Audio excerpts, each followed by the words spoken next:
푸시킨 동화집, 알렉산드르 푸시킨 지음, 에스코알레프 그림, 이항제 옮김. 어부와 물고기 이야기. 할아버지와 할머니가 푸른 바닷가에서 살았습니다. 할아버지와 할머니는 낡은 움막에서 꼬박 33년을 살았어요. 할아버지는 그물로 물고기를 잡고 할머니는 실을 찾으면서요. 하루는 할아버지가 바다에 그물을 던졌는데 그물에 진흙만 묻어 나왔어요. 다시 바다에 그물을 던지자 이번에는 해초만 걸려 나왔어요. 세 번째로 그물을 던지자 이번에는 조그만 물고기 한 마리가 걸려 나왔는데 보통 물고기가 아니라 금 물고기였어요. 그런데 그 금 물고기가 사람처럼 말을 하며 할아버지에게 간절히 애원하는 거예요. 할아버지, 몸값을 비싸게 드릴 테니까 절 바다에 놓아주세요. 원하는 걸 모두 드릴게요. 할아버지는 깜짝 놀랐어요. 33년 동안 고기잡이를 했지만 물고기가 말하는 걸 한 번도 들어보지 못했거든요. 할아버지는 금 물고기를 놓아주며 부드러운 목소리로 말했어요. 잘 가거라 금 물고기야. 몸값은 필요 없다. 푸른 바다로 가서 마음껏 뛰어 놀거라. 할아버지가 할머니에게로 돌아와서 이 놀라운 일에 대해 얘기했어요. 오늘 조그만 물고기 한 마리를 잡았는데 보통 물고기가 아니라 금 물고기였소. 그런데 그 금 물고기가 우리처럼 말을 했어. 몸값을 비싸게 내고 원하는 걸 모두 들어줄 테니 푸른 바다에 놓아 달라는 거야. 그러나 내가 감히 어떻게 물고기의 몸값을 받겠어. 그냥 푸른 바다에 놓아주었지. 그러자 할머니가 할아버지에게 욕설을 퍼부었어요. 에구 이 멍텅구리 영감탱이야. 물고기의 몸값을 왜 못 받아? 우리 집 빨래통이 박살이 났으니 빨래통이라도 받아왔어야지. 그래서 할아버지는 푸른 바다로 갔습니다. 바다에는 물결이 가볍게 일고 있었어요. 할아버지가 큰 소리로 물고기를 부르자 금 물고기가 할아버지에게 헤엄쳐 와서 물었어요. 할아버지, 뭐가 필요하세요? 할아버지가 물고기에게 허리를 굽히며 대답했어요. 날 불쌍히 여겨다오 왕물고기야. 마누라가 날 욕하면서 그냥 놔두질 않는구나. 마누라는 새 빨래통이 필요하대. 우리 집 빨래통이 완전히 박살났거든. 금물고기가 말했습니다. 슬퍼하지 말고 안심하시고 돌아가세요. 집에 가면 새 빨래통이 있을 거예요. 할아버지가 집으로 돌아와 보니 할머니 곁에 빨래통이 있었어요. 그러나 할머니는 할아버지에게 더욱더 심하게 욕설을 퍼부었어요. 이 멍텅구리 영감탱이야. 고작 빨래통을 달라고 하다니 빨래통이 무슨 큰 돈이 된다고? 이 멍텅구리야. 다시 물고기에게 가서 절을 하고 집 한 채를 달라고 해. 그래서 할아버지는 다시 푸른 바다로 갔습니다. 푸른 바다는 흐려져 있었습니다. 할아버지가 금 물고기를 소리쳐 부르자 물고기가 할아버지에게 헤엄쳐 와서 물었습니다. 날 불쌍히 여겨다오 왕물고기야. 내 마누라가 더욱 심하게 욕설을 퍼부으며 날 가만히 놔두질 않는구나. 불평쟁이 옆에 내가 집 한 채를 달라고 하는구나. 금 물고기가 대답했습니다. 슬퍼하지 마시고 편안히 집으로 가세요. 집 한 채가 할아버지를 기다리고 있을 거예요. 할아버지가 집으로 돌아와 보니 움막은 이미 흔적도 없이 사라지고 하얀 벽돌로 만들어진 굴뚝과 얇은 판자로 만들어진 튼튼한 대문과 다락방이 있는 집이 그 자리에 있었어요. 할머니는 창가에 앉아서 째지는 목소리로 남편에게 욕을 퍼부어댔어요. 멍텅구리 영감탱이야. 고작 집 한 채를 요구했어?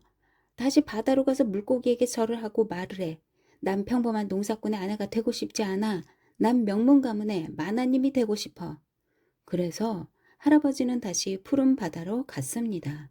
푸른 바다는 요란스럽게 물결치고 있었습니다. 할아버지가 금 물고기를 소리쳐 부르자 물고기가 할아버지에게 헤엄쳐 와서 물었어요. 할아버지, 뭐가 필요하세요? 할아버지가 허리를 굽히며 물고기에게 말했어요. 날 불쌍히 여겨다오, 왕물고기야. 내 마누라가 전보다 더 심하게 화를 내며 날 가만히 놔두질 않는구나. 마누라는 농사꾼의 아내가 아닌 명문 가문의 마나님이 되고 싶어 해. 금물고기가 대답했어요. 슬퍼하지 마시고 편안히 집으로 돌아가세요. 할아버지가 할머니에게로 돌아왔습니다. 할아버지가 무엇을 보았을까요? 집에 있던 자리에는 높다란 저택이 있었어요. 할머니는 값비싼 흑담비 재킷을 입고 머리엔 금 은실로 짠 두건을 쓰고 목에는 진주 목걸이를 매달고 손에는 금빛 보석 반지를 끼고 다리에는 붉은 구두를 신고 저택 현관에 서 있었어요. 할머니 앞에는 성실한 하인들이 서 있는데 할머니가 하인들을 때리며 하인들의 앞머리를 잡아당기고 있었어요. 할아버지가 할머니에게 말했습니다. 안녕하슈마나님, 보아하니 이제야 만족하시는 것 같구랴. 할머니는 할아버지에게 호통을 치며 마구간에서 일이나 하라고 할아버지를 내쫓았어요. 이렇게 일주일 또 일주일이 지났습니다. 할머니는 전보다 더욱더 화를 내며 할아버지를 다시 물고기에게 보냈어요. 물고기에게 가서 절을 하고 말해. 난 명문가의 만화님이 아닌 내 마음대로 할 수 있는 여왕이 되고 싶어. 할아버지가 깜짝 놀라며 애원했습니다.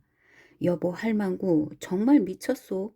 감히 그런 생각을 하고 그런 말을 하며 왕국 전체를 비웃다니. 할머니는 더욱더 성을 내며 남편의 뺨을 때렸습니다. 이 농사꾼이 감히 명문가의 만화님이 나와 말싸움을 하려고 해? 냉큼 바다로 가거라. 경고하건대 지금 가지 않으면 강제로 끌려가리라. 할아버지는 다시 바다로 향했습니다. 푸른 바다는 검게 변해 있었습니다. 할아버지가 큰 소리로 금 물고기를 부르자 물고기가 할아버지에게 헤엄쳐 와서 물었습니다. 할아버지, 뭐가 필요하세요? 할아버지가 물고기에게 허리를 굽혀 인사하며 말했습니다. 날 불쌍히 여겨다오, 왕물고기야. 내 마누라가 다시 소란을 피우는구나. 이제 마나님은 싫고 자기 마음대로 할 수 있는 왕비가 되고 싶단다. 물고기가 말했습니다. 슬퍼하지 마시고 편안히 집으로 돌아가세요. 잘 될 거예요. 할머니는 여왕이 될 겁니다. 할아버지는 할머니에게 돌아왔습니다. 할아버지가 뭘 보았을까요? 할아버지 앞에는 궁전이 있었고 궁전 안에서 할머니를 보았어요. 할머니는 여왕이 되어 식탁에 앉아 있었고 귀족과 대귀족들이 할머니에게 시중을 들며 진귀한 포도주를 따랐고 할머니는 입가심으로 그림과 문자가 찍힌 당밀 과자를 먹고 있었어요. 할머니 주변에는 어깨에 작은 도끼를 맨 무시무시한 경호원이 서 있었어요. 할아버지는 그 모습을 보고 깜짝 놀랐어요. 할아버지는 할머니의 발 밑에 엎드려 말했어요. 잘 있었수, 무서운 여왕이시여. 이젠 만족하겠지? 할머니는 할아버지를 쳐다보지도 않고 눈으로 할아버지를 쫓아내라고 명령했어요. 대귀족과 귀족들이 다가와서 턱을 쿡쿡 찌르며 할아버지를 내쫓았고 문가에 있던 경호원이 달려와서 도끼로 할아버지를 쳐 죽이려고 했어요. 그러자 사람들이 할아버지를 비웃었어요. 저 무식한 늙은이 자업자득이야. 저 무식쟁이가 앞으로는 똥오줌을 가릴 수 있는 교훈을 얻었겠지? 이렇게 일주일 또 일주일이 지나자 할머니는 더욱더 화를 냈습니다. 할머니는 남편을 데려오라고 조정의 신하들을 보냈고 신하들이 할아버지를 찾아서 할머니에게 데려갔어요. 할머니가 할아버지에게 말했어요. 다시 바다로 가서 물고기에게 절을 하고 말해라. 난 마음대로 할 수 있는 여왕에도 실증이 났다. 내가 넓고 큰 바다에서 살 수 있고 금물고기가 내 옆에서 시중을 들게끔 난 바다의 지배자가 되고 싶다. 할아버지는 감히 거역할 수가 없었고 입도 벙긋할 수 없었어요. 할아버지가 다시 푸른 바다로 가서 보니 바다에는 시커먼 폭풍우가 일고 있었어요. 성난 파도가 물결치며 쏴쏴 울부짖고 있었어요. 할아버지가 큰 소리로 금물고기를 부르자 금물고기가 할아버지에게 헤엄쳐 와서 물었어요. 할아버지, 뭐가 필요하신가요? 할아버지가 허리를 굽혀 인사하며 말했어요. 날 불쌍히 여겨다오 금물고기야. 내가 저주받을 할망구를 어쩔 수가 있겠니? 이제 할망구는 여왕이 아닌 바다의 지배자가 되고 싶어 하는구나.